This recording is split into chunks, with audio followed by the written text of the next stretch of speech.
Okay, welcome everybody once again. Here we are, Hotel Barracuda, Tuesday morning, Expat Clubs. I'm Ron Carty, and as always, it's my privilege to introduce an interview.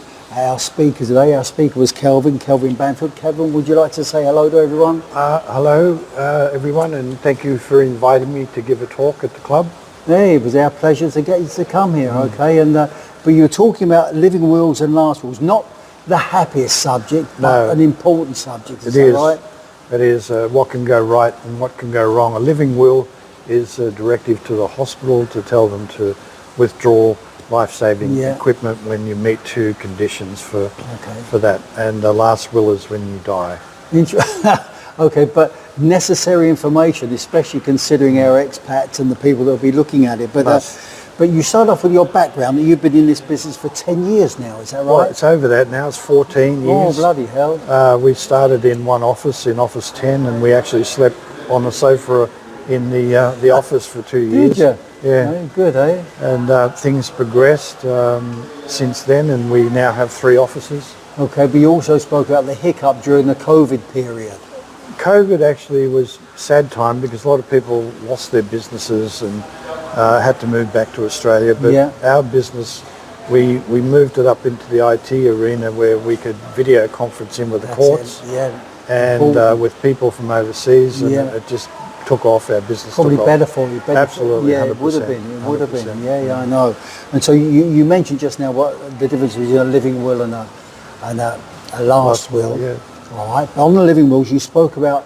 I pick up things that I like to hear. Spiritual healing. That's one of the conditions there. There's a checklist which you check off. Yeah. And one of them is, do you want a priest, a monk, or a rabbi? A lot of Jewish people, they prefer to have a rabbi there and all that sort of thing. So that's a provision there that you tick off. It's voluntary. Yeah, see, most people wouldn't even think about that. And then something else I found upon was you talking about family involvement, where the person can do their living will, and then the family unwittingly get involved and intervene. And what's the challenges there? Well, that's happening at the moment, so much so that I did withdraw being the surrogate or the proxy for that person who's in hospital. You mentioned that, because the family was getting involved and they were undoing all of the legal things that I've done. So without wanting to cause a problem, I just said to the hospital, you can become the surrogates, and with the thumbprint, they did that, and now I'm absolved. So the family are doing it out of love, but, totally, really not considering very stressful situation. It is. Very stressful. So I understand that, and what I could do and what I couldn't do legally, I just couldn't do. You've got to pull out. So I agree. I said, okay, here we go. This is what you do. I'm still taking care of all the bills and all those things that he can't do while he's in hospital. So anyway, that was a living will. Yes. And then most people don't even know about that. But then you focus on the last will. Last will is really important because you're a foreigner, and if you die in Thailand, there is a lot of red tape. Yeah. And don't forget that everything's in Thai language.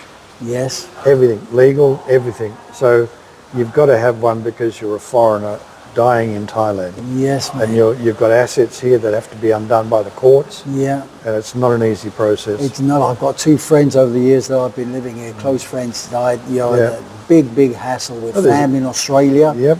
We're having that all over the world now. Yeah. It's an issue, and we just have to deal with it legally, that's all. Yeah. No, people think we're a bit cold and hard by doing that. But no, but you've got to do it. You have to do it, otherwise someone will sue you. But it's true, mate. It's true. And somebody's got to have the right logic to manage. We have all the staff in place, all the speed dial for the police and ambulance and everything there. Yeah. No, make sure I get your number. No, I've got it anyway. I've got it anyway. And then, but another thing I found interesting, you were talking about alternative beneficiaries. Yeah. A lot of people don't even consider this bit, you know. Must have. A chap just asked me a question upstairs, if he died, who would get that benefit? Yeah. So if you name a beneficiary and they die before you, it goes into succession, which is a whole new ball game. Yes, of course. So you've got to go and find family members, and it might go to someone that you don't like. Yeah.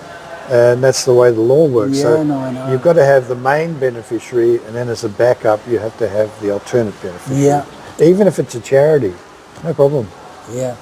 And it's interesting because as you ran through it, most people don't even consider this. No. You know, they don't. It's a whole new world. Other people don't want to think about it, but it's necessary. Oh, we're all moving into that age group, so we should be planning for this. Yes, mate, I know. Yeah, we should be planning for And it. then you covered a number of case studies. We're not going to go into each case study, but why did you decide to show case studies? Because some people have a will and they have assets overseas that we don't discover until after they die. Ah, okay. And so that particular case, they have jurisdiction law, which means their laws apply, not Thailand. Interesting. You can't get a court grant here and go over to Dubai and say, I've got a court grant from Thailand. They say, well, this is Sharia law. That's Sorry. That's it. Yeah, it's true, isn't it? Yes. Yeah. That's happened. It's a real case now. And other people with things squirreled away in the Isle of Man or Channel Islands, they're all different jurisdictions. Yeah. And it's difficult because you have to hire another solicitor to apply to get those assets. Yeah, but case studies bring it to life rather than just saying, Yeah, that's why I mentioned that, because it can become a big case out of a small one. It can do. And then you moved on to offshore assets. Yeah. How to look after them. And I'm not a financial advisor, but my experience says that your assets should be with you wherever you're living. Yeah. Because the days of hiding your money in an offshore account, that's gone. You bring it in here and it's your spending years. Yes. This is the time when you spend. It's true, mate. No, that's what I liked about it, but it's true. It's true. Yeah. And the fact that you're not a financial advisor was important to me, because a lot of financial advisors have got their own ideas, their own motivation, their own motives. Yeah.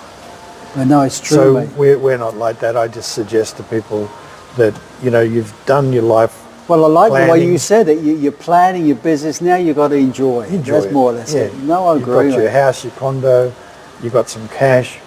You're here. You're in that age group. Go for it.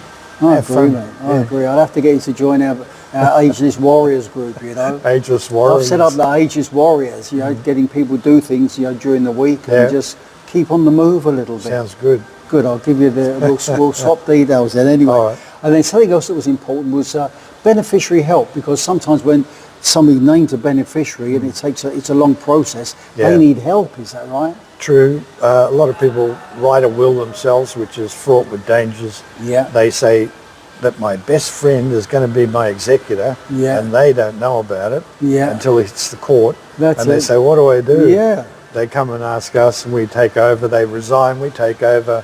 They can see everything we've done. It's all transparent. Yeah. And the money gets dished out or paid for by us. And that's, at that age, they don't need to be an executor. No. If they name someone overseas, they have to fly in. Yeah. It's money. Yeah. Fly in, hotel bills, translator, court fees. Yeah. Still got to pay them. Yes, mate. Make it easy. Just come to us. I agree, mate. I agree. But anyway, and then you spoke about, again, portfolio advice. I know we sort of half covered it, but really, your portfolio, people spend all this time amassing. What you're saying is now... Well, there's a parallel with Bitcoin and things like that. It says, not your keys, not your coin. Yeah. Right? If you've got your money in an offshore account, it's not yours. Yeah, I agree. I've got 3 or 4 cases running now where I'm trying to get money back and they won't give it back. So if in doubt, try and get your money back now while you're alive. Yeah. See how you go. It's true. One, it gives you something to do. It's a minefield. Keeps you active. It's a minefield, yeah. Yeah, no, but good, okay. And then you finish on your Thai Foundation. Yes. Just give some information about that. Well, over the 14 years, we've grown. We have a lot of staff and things like that. And we didn't have a mechanism where the money from probate, like selling a condo or house or something like that was designated for charity, was landing in my bank account. And I said to my partner, I'm worried about this with the internal revenue and things like that, because there's millions and millions of baht in there. So we started up the foundation, so now people can check to see we're legitimate. It's all been approved by the Thai government, Australian government, Revenue Department. Interesting. All these foundation societies. They went over us 100%, and now we can send the money to the foundation and dish it out into micro farms. We started with micro farms. Excellent. If you want some more information, we've got a website, www.thai888foundation.com. Okay, say again just in case. Thai888foundation.com. Okay. And you'll see everything that we're doing there, pictures of the farm, our board members, there's 3 of us. And it's just a progression of what we were doing, because when we started it was just Thai 888 law, and we had to outsource funerals and things like that, which was messy.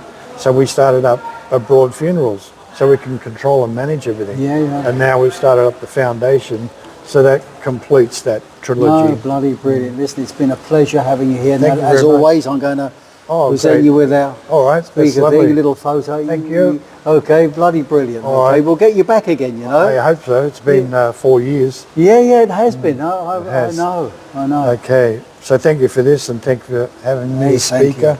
No, Loved it.